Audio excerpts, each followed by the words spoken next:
Sebelum lanjut ke cerita, bagi kalian yang belum subscribe, silakan klik tombol subscribe sekarang juga dan aktifkan lonceng notifikasi agar tidak ketinggalan cerita terbaru dari kami. Dan tak usah lama-lama, ini dia ceritanya. Selamat menyimak. Saat itu, setelah lulus sekolah, Mala bingung mau bekerja apa. Sementara dia yang bercita-cita berkuliah harus mengurungkan impiannya itu karena keadaan ekonomi dari kedua orang tuanya. Hingga akhirnya setelah lulus sekolah dengan berbekal ijazah SMA, Mala harus mencari pekerjaan kesana kemari. Namun nyatanya mencari pekerjaan tidak semudah dengan apa yang diucapkan. Setelah lulus sekolah sembari mencari pekerjaan, dia selalu membantu ibunya berjualan pecel di depan rumahnya untuk mengisi waktu luangnya sembari menunggu panggilan untuk kerja. Suatu ketika, Mala diajak temannya mencari pekerjaan di kota. Dia pun akhirnya mau. Sebelumnya dia tidak diizinkan oleh kedua orang tuanya. Akan tetapi, karena Mala ngotot ingin mencari kerja di kota, akhirnya dia diizinkan untuk pergi merantau bersama dengan temannya, yakni Rika. Namun sesampainya di kota, dia melamar ke sana kemari. Pabrik yang ada di kota tidak ada juga yang nyangkut. Padahal menurutnya, mencari pekerjaan di kota gampang sekali karena banyak pabrik yang membutuhkan karyawan. Akan tetapi, pada kenyataannya, Mala dan Rika tidak seberuntung yang lain dan tidak mudah untuk melamar pekerjaan. Sudah sekitar 1 bulan, Mala dan Rika di kota. Akan tetapi, mereka tidak kunjung juga mendapat panggilan. Sedangkan biaya yang dikeluarkan tinggal di kota sangat besar sekali.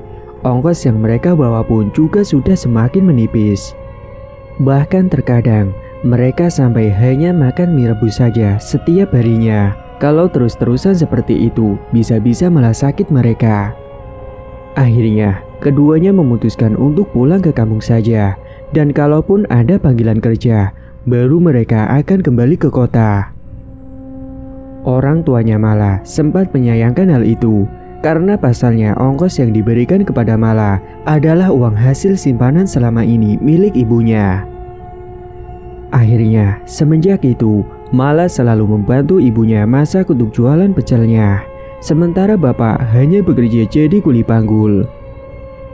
Mala memiliki 1 adik yang masih duduk di bangku SMP kelas 1, sehingga kedua orang tuanya masih harus banting tulang untuk membiayai sekolah adiknya.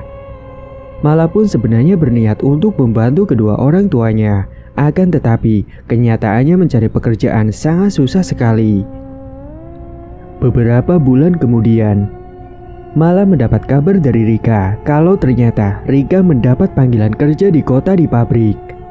Sementara Mala tidak. Meskipun begitu, dia ikut senang karena temannya itu sudah mendapatkan pekerjaan. Mala masih tetap sabar dan terus berdoa serta berusaha. Dan alhamdulillah, warung pecel ibunya itu semakin hari semakin ramai pembeli, sehingga uang yang dihasilkan lebih banyak. Mala selalu ikut melayani para pembeli yang datang dan membantu Ibu Yulis ke pasar untuk belanja, bahkan kadang juga memasak. Hingga suatu hari, Mala yang sedang sibuk membantu ibunya mendapati ponselnya tiba-tiba berdering. Segera Mala mengangkat teleponnya. Akan tetapi, ketika dirinya melihat notifikasi dari panggilan telepon itu, saat dilihat ternyata tidak tertera nama di layar ponselnya. Assalamualaikum. Waalaikumsalam. Maaf, ini siapa ya? Tanya Mala. Halo Mal. Untungnya Tante masih punya nomor HP kamu, kata Tante Yuni. Oh Tante, ada apa ya Tan? Tumben banget nelpon, tanya Mala. Gak apa-apa, Tante pengen nanyain kabar kamu dan keluarga yang ada di kampung. Gimana kabarnya semua? Ucap Tante Yuni. Alhamdulillah baik semua Tan. Tante sendiri gimana dengan keluarga? Tanya Mala. Baik juga Mal, alhamdulillah. Kamu sekarang kerja di mana? Tanya Tante Yuni. Aku belum dapat kerjaan Tan, masih bantu-bantu ibu di warung, jawab Mala. Oh gitu, katanya kamu pengen kuliah, kenapa nggak kuliah saja? Ucap Tante Yuni. Ya mau gimana lagi Tante, nggak ada biayanya, jawab Mala. Gimana kalau kamu tinggal sama Tante saja? Nanti Tante sama Om yang biayain kuliah kamu, ujar Tante Yuni. Yang bener Tan. Iya beneran, mana ibu kamu? Tante mau bilang sama Mbak Yulis dulu, ucap Tante Yuni. Bentar Tan, aku panggilkan ibu dulu, kata Mala semangat. Segera Mala berjalan masuk ke dalam rumah menemui ibunya yang sedang berada di dalam. Bu, ibu. Ada apa sih Mal? Kenapa teriak-teriak gitu? Ada orang beli? Tanya Bu Yulis. Ini Bu, Tante Yuni katanya mau ngomong, ucap Mala. Mala lalu memberikan ponselnya kepada ibunya. Segera Bu Yulis membuka pembicaraannya dengan adiknya. Yuni ini adalah adiknya dari ibunya Mala. Ada apa Yun? Tanya Bu Yulis. Gimana kabarnya Mbak? Tanya Tante Yuni. Baik Yun, tumben nelpon, ada apa? Gini loh Mbak, katanya Mala belum kerja ya? Iya ini belum, masih bantu-bantu di warung saja. Gimana kalau ikut tinggal sama aku aja Mbak? Nanti aku sama Mas Andi yang biayain kuliah Mala. Saat itu, Bu Yulis terperanjat mendengar perkataan yang terucap dari adiknya itu. Yang benar kamu?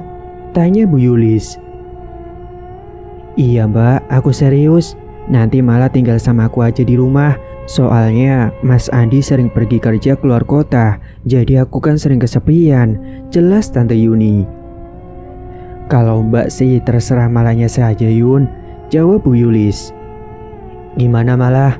Mau gak tinggal sama Tante, terus kuliah dibiayain Tante? Ucap Bu Yulis kepada Mala yang berdiri di depannya mendengarkan perbincangan mereka. Iya Bu, mau. Kalau ibu memperbolehkan, jawab Mala senang. Terus, kapan Mala datang ke kotanya Yun? Tanya Bu Yulis memastikan. Besok saja gimana Mbak? Tanya Tante Yuni. Ya sudah, nanti biar siap-siap dulu Malanya.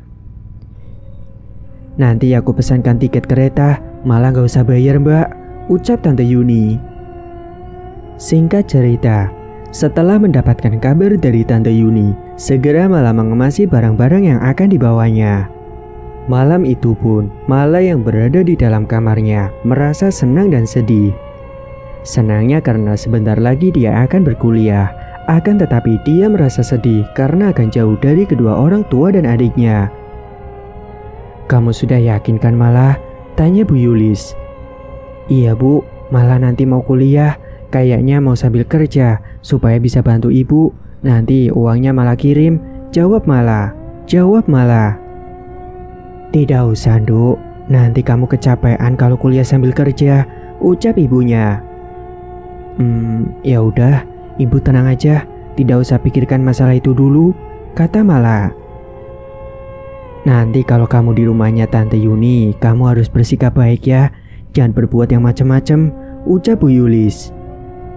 Iya Bu, tenang saja. Saat sedang mengemasi barang-barangnya, tiba-tiba saja hujan deras turun. Hawa dingin mulai terasa, dan angin yang berhembus dengan kencang masuk ke dalam rumahnya. Segera Mala dan Bu Yulis menghentikan aktivitasnya itu. Bu Yulis beranjak kembali ke kamarnya, sedangkan Mala beranjak untuk membaringkan tubuh dan menarik selimut. Suara gemuruh petir terdengar jelas di telinga, membuat malam itu semakin mencekam. Namun Mala tidak bisa tidur karena memikirkan besok dia akan ke kota dan meninggalkan keluarganya. Dia masih terus melamun sembari melihat ke arah langit-langit dinding kamarnya. Sampai pada akhirnya dia dapat tertidur dengan pulas sendirinya. Keesokan harinya, Mala bersiap-siap untuk berangkat ke stasiun. Akan tetapi sebelum berangkat, Mala sarapan terlebih dahulu bersama keluarganya. Mala, kamu di sana jaga diri baik-baik ya.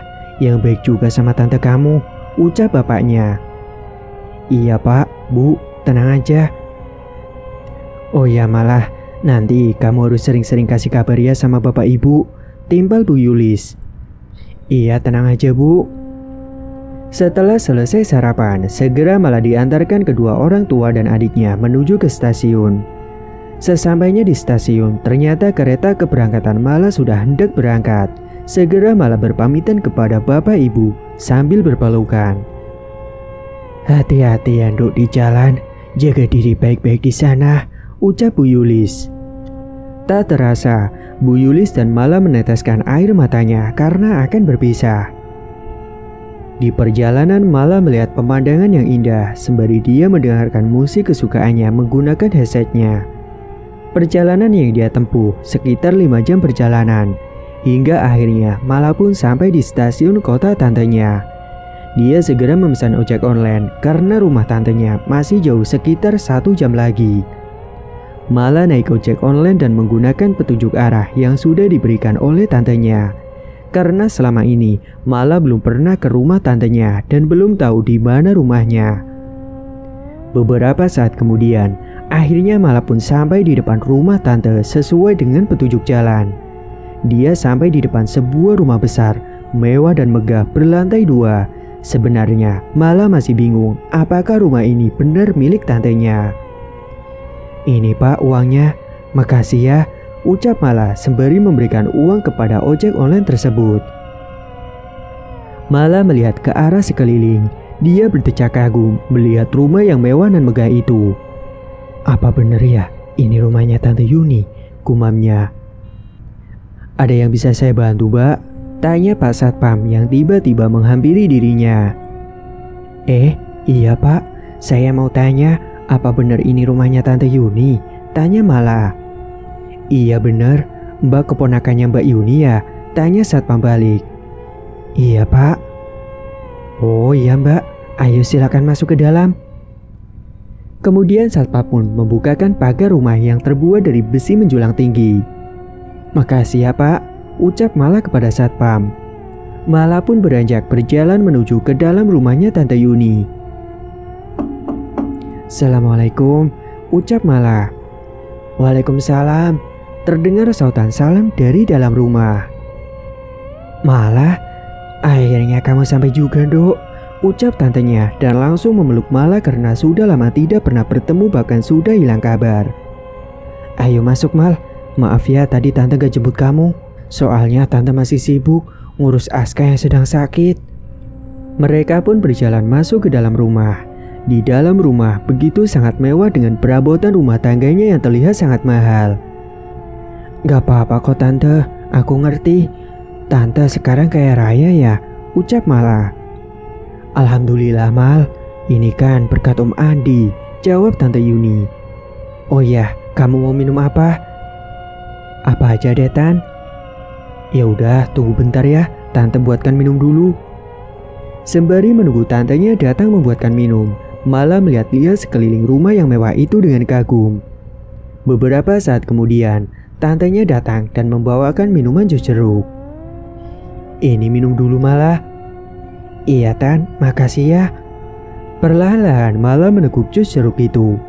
Setelahnya Mala diajak ke kamar yang sudah disiapkan oleh tantenya untuk si Mala. "Ini nanti kamar kamu ya Mal, semoga kamu betah ya," ucap tantenya.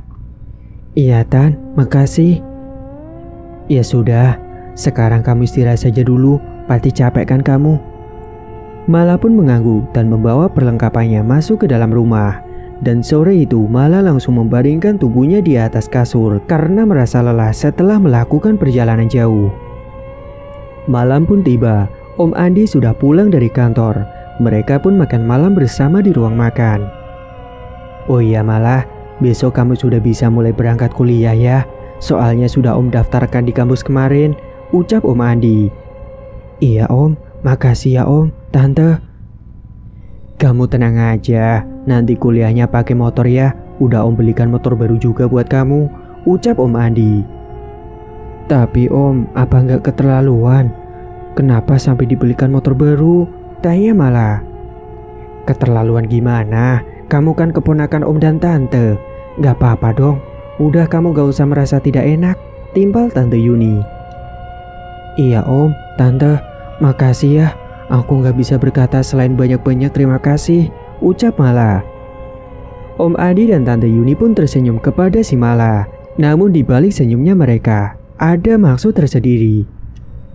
Dulunya Tante Yuni dan Om Adi merupakan orang biasa. Pekerjaan Om Adi juga masih buruh pabrik. Akan tetapi, entah sekarang sudah berubah drastis menjadi konglomerat. Banyak perusahaan yang sudah buka cabang di mana-mana dan semua yang diinginkan bisa didapatkan dengan mudah. Mereka memiliki 3 anak. Yang pertama laki-laki, usianya 14 tahun. Yang kedua berusia 10 tahun. Dan yang terakhir usianya 5 tahun. Akan tetapi, anak pertamanya dulu sudah meninggal saat akan berangkat sekolah. Anak yang pertama mengalami kecelakaan. Dan keadaan Om Adi dan Tante Yuni saat itu masih biasa, belum kaya raya seperti sekarang ini. Namun semenjak anak pertamanya meninggal dunia, kehidupan mereka berubah drastis 180 derajat.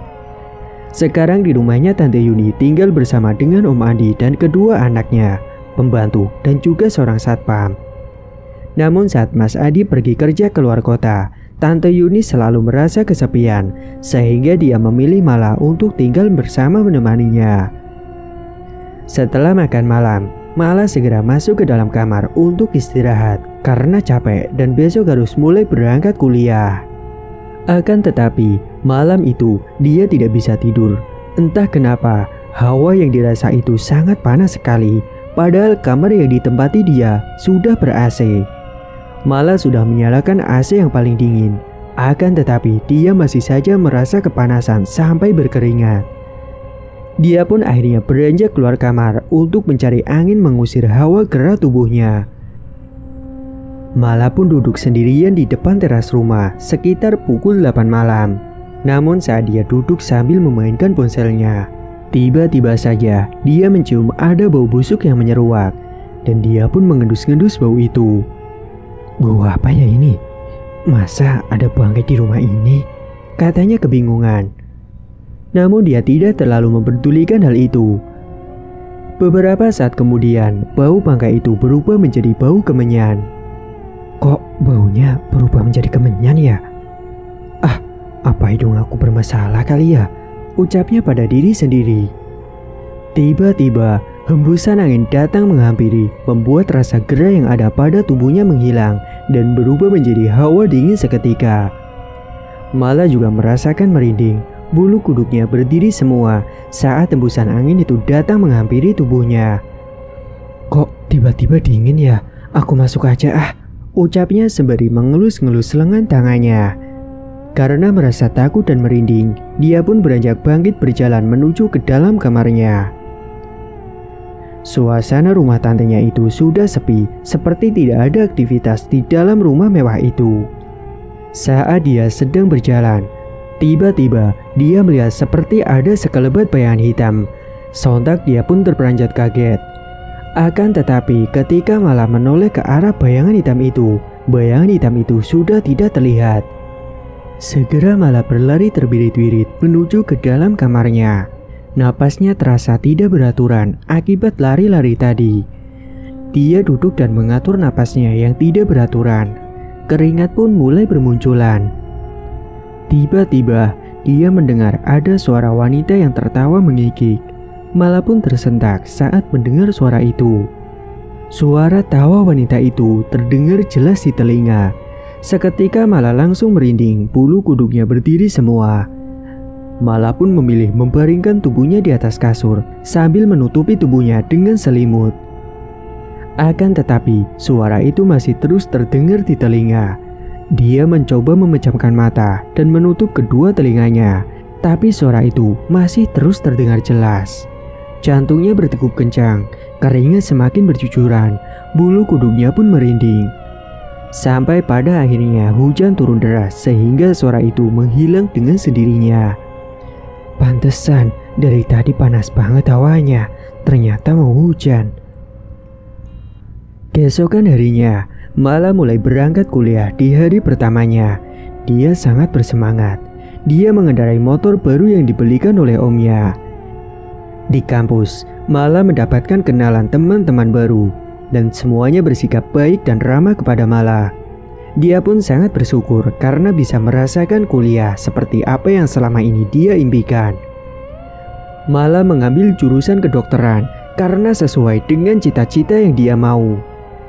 Dia mendapat teman baru yang bernama Cindy. Mereka sudah langsung akrab satu sama lain. Keduanya selalu bersama, beristirahat bersama, apa-apa pokoknya selalu bersama. Dan semenjak itu, akhirnya Mala berteman dekat dengan Cindy. Sepulang kuliah, Cindy mengajak Mala untuk nongkrong terlebih dahulu di kafe. Mala pun menerima ajakan dari Cindy.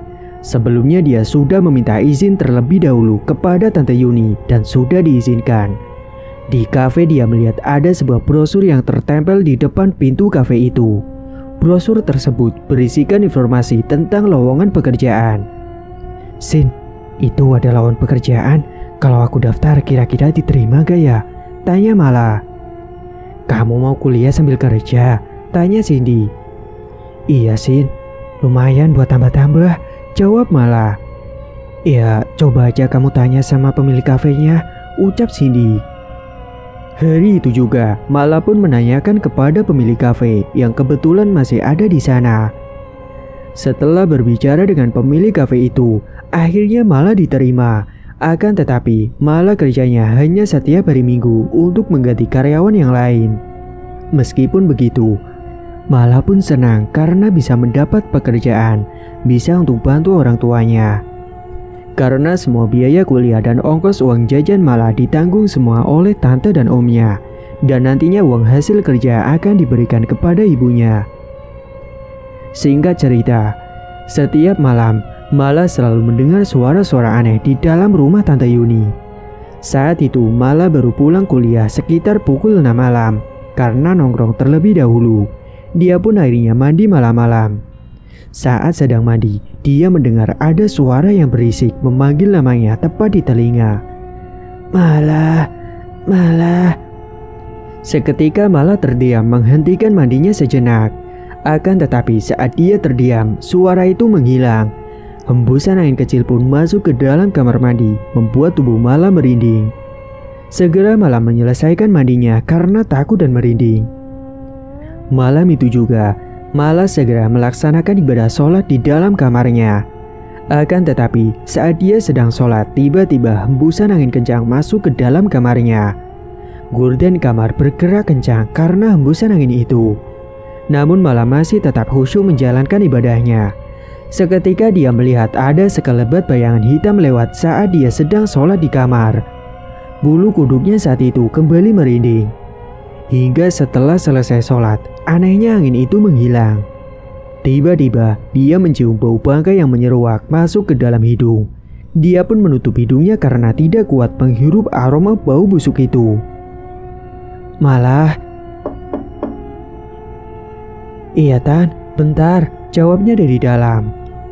Segera Malah melipat mukena yang baru dipakainya dan beranjak membukakan pintu. "Ada apa Tan?" "Ayo makan malam bareng." "Kamu kenapa? Kok gelisah gitu?" tanya tantenya. "Ini Tan, di kamar kok baunya bangkai ya?" "Ah, masa sih?" "Gak bau apa-apa kok. Hidung kamu kali yang bermasalah," ucap Tante Yuni. Mala pun menghela napas kasar sambil beranjak jalan menuju ke ruang makan untuk makan malam bersama. "Oh iya Tan, aku tadi dapat kerjaan," ucap Mala. "Kerja? Kerja apa? Di mana?" cecar Tante Yuni. "Kerja di kafe Tan, tapi setiap hari Minggu saja," jawab Mala. "Emangnya kamu gak pusing bagi waktunya? Nanti kuliah kamu keganggu gak?" timpal Om Andi. "Insya Allah aku bisa bagi waktunya Om, dan aku tetap fokus kuliah," ucap Mala. "Ya sudah, kalau kamu memang maunya seperti itu, gak apa-apa. Yang penting kamu tetap fokus kuliah dulu," ucap Tante Yuni. "Iya Tan, siap." Setelah selesai makan malam bersama, Mala masuk ke dalam kamar untuk mengerjakan tugas kuliahnya. Sebenarnya mata sudah mengantuk dan ingin segera tidur. Tapi tugas kuliahnya belum selesai sehingga dia terpaksa harus melawan rasa kantuknya itu. Hari semakin malam, suasana rumah semakin sepi. Tiba-tiba dia merasakan ingin buang air kecil. Dia pun melawan rasa takutnya untuk pergi ke kamar mandi. Akan tetapi saat dia keluar kamar, Mala melihat Om Andi masuk ke dalam ruangan yang ada di samping kamar Mala. Padahal yang Mala tahu, kata tantenya, samping kamar Mala itu adalah sebuah gudang. Kebetulan malam itu malam Jumat Kliwon. Mala melihat omnya membawa beberapa sesajen yang dibawa masuk ke dalam kamar dan kamarnya dikunci. Om Andi mau apa ya? Tapi dia tidak terlalu menghiraukan itu karena dia sudah kebelet yang tak tertahankan. Dia pun lari terbirit-birit menuju ke kamar mandi. Setelah selesai buang air kecil, dia berjalan kembali menuju ke kamarnya. Saat dia menuju kamar, dia mencium bau kembang-kembangan dan kemenyan. Seketika bulu kuduknya merinding. Dia pun segera untuk masuk ke dalam kamarnya. Dia langsung mengerjakan tugas kuliahnya yang tadi tertunda. Mungkin karena lelah dan sangat mengantuk, Mala pun tertidur di meja belajarnya. Di dalam tidurnya itu, Mala bermimpi dia berada di sebuah kuburan yang sangat gelap sekali. Dia melihat ada beberapa sosok pocong, sosok kuntilanak, semuanya menatap tajam ke arahnya. Mala pun ketakutan, dia tidak bisa berbuat apa-apa. Dia hanya bisa berteriak saat sosok-sosok itu berjalan menuju ke arahnya. Mala terus berjalan mundur dengan wajah panik dan cemas. Tubuhnya penuh dengan keringat, napasnya tersengal-sengal. Karena tidak melihat ke arah belakang, dia terjatuh ke belakang tersandung gundukan tanah. Tidak hanya itu, Mala melihat ada sebuah nisan yang ada pada gundukan tanah itu bertuliskan nama dirinya. Hah, tidak mungkin. Teriaknya yang membaca tulisan nisan yang ada di hadapannya. Dan ketika itu Mala langsung terperanjat dari tidurnya. Mala terbangun, napasnya terasa tidak beraturan, jantungnya berdebar-debar. Keringat bercucuran membasahi baju yang dipakainya. Ternyata cuma mimpi, gumamnya sambil bernapas lega. Mala langsung melihat arah jam dinding yang ternyata masih menunjukkan pukul 2 dini hari. Segera Mala beranjak ke kasur untuk melanjutkan tidurnya. Akan tetapi saat dia sudah membaringkan tubuh di kasur, dia tidak bisa tidur karena masih kepikiran dengan mimpi yang dia alami tadi. Apa maksud dari mimpi tadi ya? Gumamnya dalam hati sembari menatap langit-langit dinding kamar. Saat dia melamun, tiba-tiba saja dia melihat ada bayangan hitam besar berada di hadapannya. Dan bayangan hitam itu berubah menjadi sosok tinggi besar dengan kedua matanya yang merah menyala, menatap tajam ke arah Mala. Sosok itu berbulu hitam tebal, gigi taring yang panjang dan tajam, dan mengeluarkan bau busuk yang sangat menyengat. Sontak dia langsung terkejut melihat sosok itu. Dia menarik selimutnya. Sosok itu berjalan menuju dirinya dan berkata, "Kamu akan ikut dengan saya," ucap sosok itu. Mala tidak bisa berkata apa-apa. Tubuhnya kaku, mulutnya seperti terkunci, keringat dingin mulai bercucuran. Karena tidak kuat melihat sosok itu, akhirnya Mala pun pingsan sampai pagi hari. Keesokan harinya, Mala merasa tidak enak badan. Semua terasa pegal-pegal dan sakit semua. Tapi dia tetap berangkat kuliah. Hingga sesampainya di kelas, perasaan Mala sangat gelisah dan tidak tenang. Entah apa yang dipikirkannya. Tapi Mala masih tetap memikirkan tentang mimpi yang dia alami semalam. Dan kepikiran sosok yang dilihat di dalam kamarnya tadi malam. Mala yang sedang melamun seketika terperanjat ketika dikejutkan oleh Cindy. "Kamu ngagetin aja, Sin," ucap Mala. "Lagian kamu melamun aja," kata Cindy. "Iya nih, perasaan aku kok gak enak ya," jawab Mala. "Kenapa?" "Gak tahu." Tiba-tiba dosen datang sehingga mereka tidak melanjutkan obrolannya itu. Singkat cerita, hari Minggu tiba. Mala mulai bekerja di kafe. Akan tetapi dia merasa tidak enak badan, selalu merasakan pusing kepala dan mual di perutnya. Tapi dia terus menahan semua rasa sakitnya itu, sampai akhirnya wajah Mala yang memucat dan tubuhnya lemas. Dia pun ambruk pingsan di kafe. Segera Mala disadarkan dengan mengolesi minyak kayu putih. Beberapa saat kemudian, akhirnya Mala pun tersadar. Akan tetapi wajahnya sudah sangat memucat. Akhirnya Mala segera diantarkan untuk pulang ke rumah tantenya. Dan semenjak itu, Mala sering merasakan pusing pada kepalanya. dia sering melamun sampai akhirnya dia tidak berangkat kuliah. Tante Yuni pun selalu bersikap baik kepada Mala, merawat Mala yang sedang sakit. Bu Yulis yang ada di kampung merasa tidak enak perasaannya. Beliau pun langsung menelpon Mala. "Assalamualaikum Mala, kamu apa kabar?" tanya Bu Yulis. "Waalaikumsalam Bu, aku sedang sakit Bu," jawab Mala lirih. "Ya Allah, kenapa kamu baru bilang Mala? Kamu lemes sekali suaranya," ucap Bu Yulis khawatir. "Kamu sudah periksa ke dokter belum?" tanyanya lagi. "Sudah Bu, Ibu tenang saja, Tante Yuni ngurus aku kok," jawab Mala.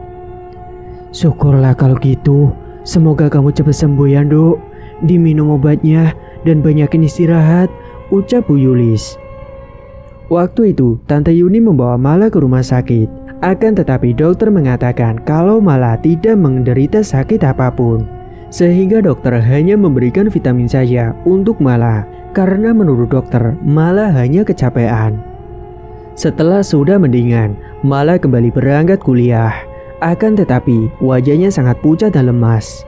Saat itu, dia berada di kantin bersama dengan Cindy dan teman baru. Rere terkejut melihat si Mala karena di belakang tubuh Mala ada sosok tinggi besar yang mengikutinya. Rere merupakan anak indigo yang bisa melihat hal-hal tak kasat mata.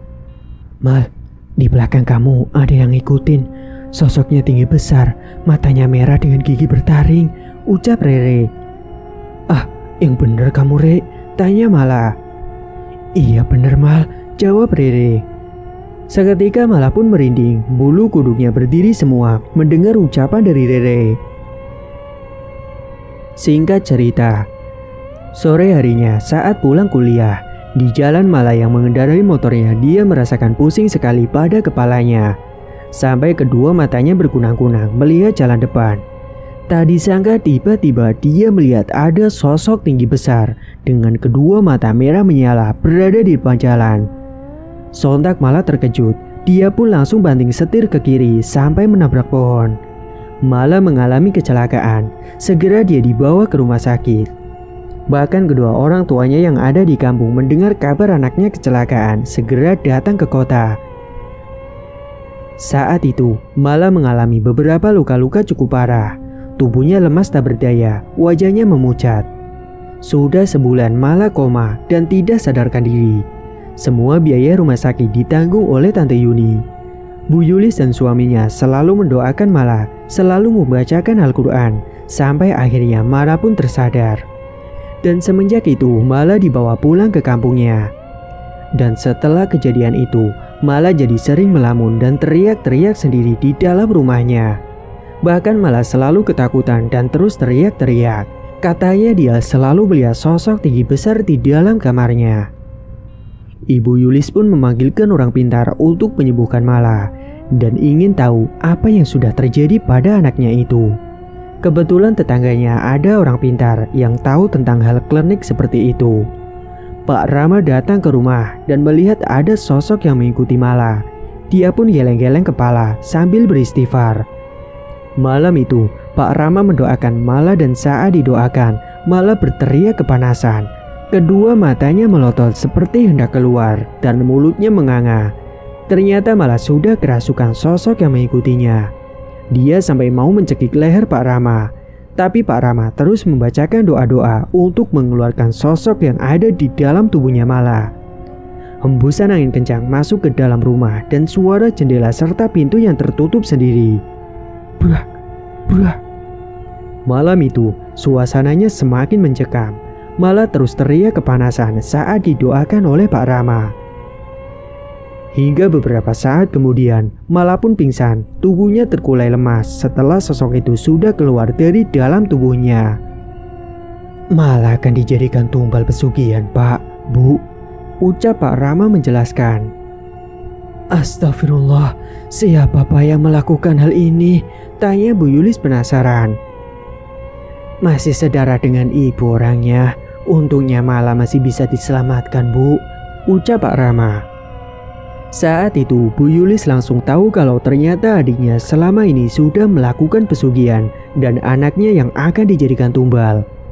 Tapi meskipun begitu, Bu Yulis tidak dendam kepada adiknya sendiri. Yang terpenting sekarang malah sudah membaik. Kemudian Pak Rama membacakan doa pada segelas air putih untuk diberikan kepada Mala. Mala pun langsung meneguk segelas air putih itu secara perlahan-lahan. Seketika Mala langsung batuk-batuk dan memuntahkan darah kental dari mulutnya. Setelah ini, Mala dekatkan diri kepada Allah ya. Beribadah, berzikir, membaca sholawat supaya terbebas dari hal-hal demikian. Nasihat Pak Rama padanya. Baik Pak, terima kasih ya Pak, ucap Bu Yulis. Semenjak itu, Mala jadi seperti orang yang tidak waras, selalu melamun, tatapannya sangat kosong, tubuhnya semakin kurus tidak terawat. Bu Yuli dan Bapak Mala tidak menyerah untuk selalu mendoakan Mala supaya cepat sembuh. Hingga beberapa bulan kemudian, Mala sudah mulai berangsur membaik dan mau untuk melakukan ibadah dan membaca zikir. Sehingga Mala berangsur-angsur pulih dan mau untuk membantu ibunya berjualan pecel lagi. Singkat cerita, sekarang keadaannya Mala sudah semakin membaik dari sebelumnya. Dan semenjak itu, Mala sudah tidak lagi melanjutkan kuliah. Karena sekarang dia di rumah fokus membantu ibunya berjualan. Suatu hari, Tante Yuni dan Om Andi datang ke rumah untuk meminta maaf. Ternyata beberapa minggu yang lalu, anak bungsunya yang berusia 5 tahun itu meninggal dunia. Anaknya itu sudah menjadi tumbal karena sebagai ganti Mala yang tidak bisa dijadikan tumbal. Mbak, Mala, kita mau minta maaf. Kita ada salah dan sangat menyesal, ucap Tante Yuni sambil menangis. Begitu juga dengan Om Andi yang meneteskan air matanya.